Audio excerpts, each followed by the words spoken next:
This is Behind the Insights, a vodcast series by MetrixLab. We talk to experts from all over the world to go beyond the data and see what's really driving today's hottest topics in insights. In this episode, join MetrixLab Social Insights lead Gilbert Sactou and Anna Klesse, Associate Professor in Marketing at Erasmus University Rotterdam School of Management, as they discuss how AI impacts consumer decision-making. My name is Gilbert Sactou, Social Insights lead at MetrixLab. So this year is actually my 10-year anniversary. It might not seem that long, but 10 years ago, Instagram didn't exist. And nowadays, it's a super valuable source to get your consumer-centric insights. But today, I'm actually delighted to have a conversation with Anna Klesse. She really illuminates my mind with the insightful research that she's doing at the University of the Erasmus. But I think Anna is much better at introducing herself. Wow, what an introduction. I hope I can live up to this. My name is Anna. I'm German, but already in the Netherlands for quite some time. I'm an associate professor in marketing at Erasmus University Rotterdam School of Management. You may wonder, what does a professor do? In addition to teaching, I'm a behavioral scientist, really interested in trying to understand consumer judgment and decision-making. I think you can broadly categorize my research in two research streams. In the first research stream, I try to understand how we can nudge consumers to make better decisions. So when I say better, you can think about healthier decisions or more sustainable consumption choices when consumers would choose food. But better can also mean save more money rather than spend it. And the second stream of research focuses on trying to understand how technological advances change our judgment and decision-making. Here, I'm particularly interested in really prevalent developments such as voice interfaces. So what changes when we actually express our decisions by speaking rather than manually? Or algorithmic recommendations, or generally the perceptions that consumers may have towards AI. That's super interesting. Thanks Anna for the introduction. Let's talk a bit about your research on how technology impacts consumer decision-making. So do Siri and Alexa make your food choices healthier or unhealthier? My very short answer for this would be they tend to make your food choices unhealthier. But of course, as a scientist, I need to explain a little bit why I give this answer. So in my research, we try to understand whether the way in which consumers express their decision can have an impact on what they choose. Think about consumers that make a choice at a vending machine, and they either have to indicate their choice by pushing a button on the machine, or there would be a little microphone attached and they have to speak in that microphone and say which snack they want. Rationally speaking, the way in which they express their decision should not have an impact on what they choose, right? Because there's nothing that changes about these snacks as a consequence of whether I say it or whether I express my decision by button pressing. However, we repeatedly find in our studies that only changing the way in which they express their decision, keeping everything else constant, has an impact. Speaking seems to prompt consumers to make unhealthier choices, because they are more likely to follow their automatic tendency and choose what is appealing to them and what they like. When we face a situation where we choose a snack, most of us at least, really like the unhealthy snacks. They are tempting to us. If we just follow this intuition, we most likely go for the unhealthy option. Button pressing or expressing your decision manually seems to make you more likely to override this automatic tendency, potentially because you can deliberate a little bit more and you can think about whether you should really choose this candy bar. Now, I need to say that, of course, there may be other situations in which Siri and Alexa do not necessarily result in unhealthier choice. If you generally really like healthy food, you will not suddenly order something unhealthy just because you speak.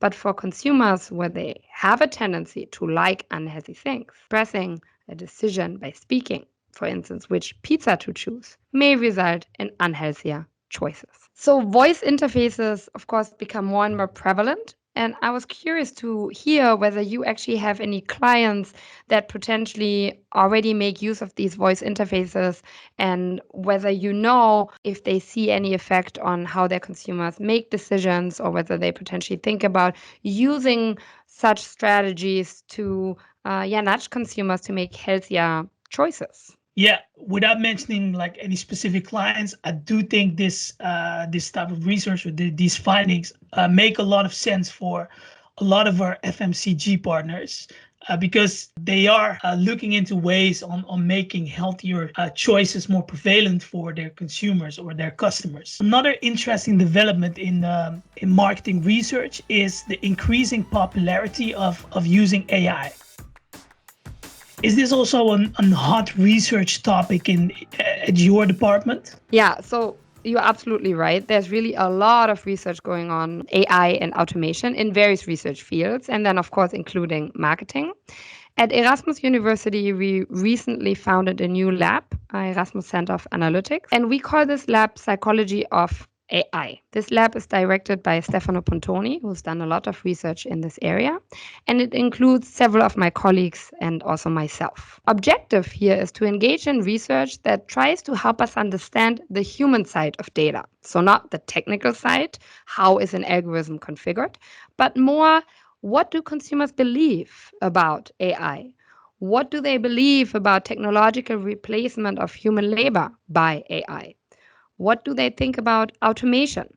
And in my research in particular, I focus on consumer responses to algorithmic product recommendations. Some time ago, when you wanted to receive a product recommendation, you would receive this from your friend or from an expert, maybe a travel expert or movie expert. And nowadays, we are constantly bombarded by recommendations that are generated by algorithms. Netflix, Spotify, Bol.com, all of them generate recommendations to you of products, movies, songs that you may find appealing.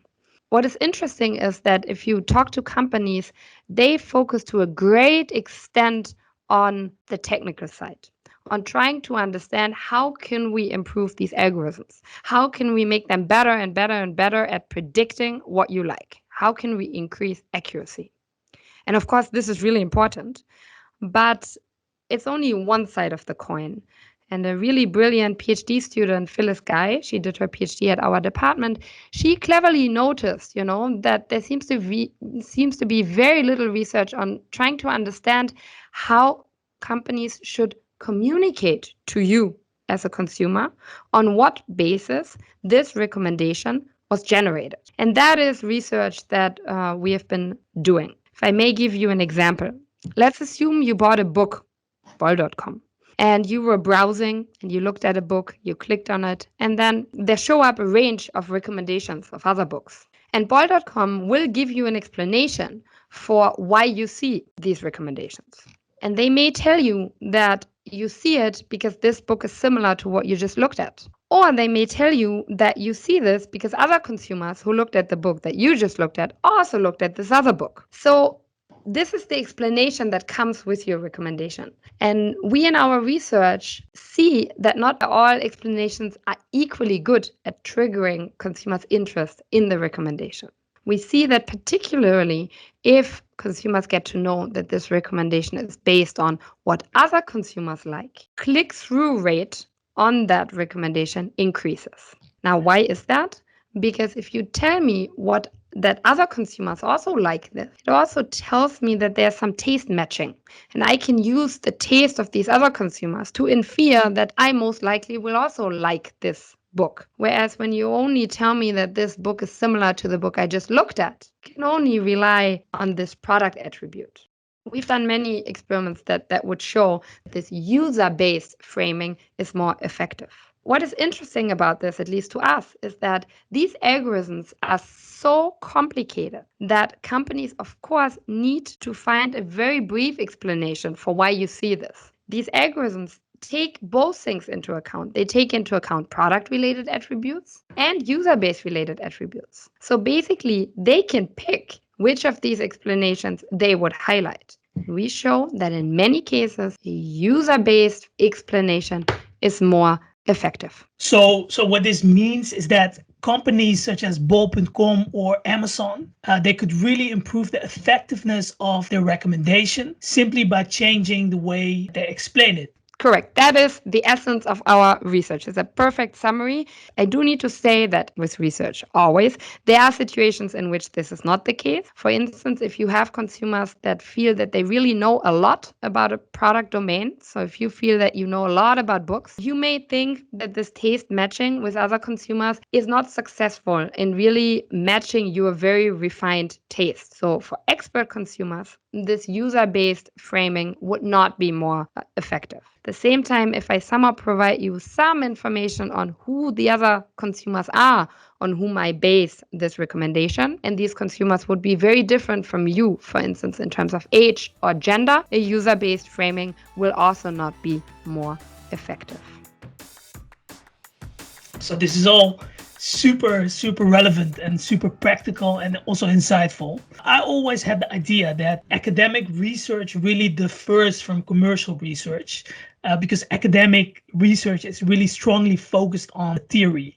So according to you, what do you think are the differences from academic and commercial research? And also, what do you think we can learn from each other? I think there are many differences, but there are also many similarities. Academics, we definitely have a very strong focus on theory, right? We try to rely on established theories and constructs. Many other behavioral scientists focus very often on psychology, on theories there and constructs that have been established. And we rely on them to try to form predictions and explain our findings. Well, that said, of course, we try to really study practically relevant phenomena and challenges that you, companies, practitioners face and deal with. And by doing so, we can try to have an impact and try to tell you also a little bit why it is important to consider the scientific side and what you can do if you understand why consumers choose the way they do or why they think about algorithmic product recommendations in the way they do. In our department, we hence constantly try to bridge the gap a little bit between theory and practice. We try to talk to practitioners, just like the two of us are talking now, to understand what are the problems, what are the challenges that they face. And that really helps us to develop these practically relevant research questions and guarantee that what we study has some implications and can potentially answer questions that are relevant. Thank you so much, Anna. Thank you for your time and your interesting insights into your current research and the future plans. Thank you very much for inviting me. I think it was really great. As I said, I really deeply feel that we should collaborate and speak to each other much more often because I definitely see it as a win-win for both parties. So thanks a lot for reaching out and for initiating such a series. I think that's great. Perfect. Thanks, Anna.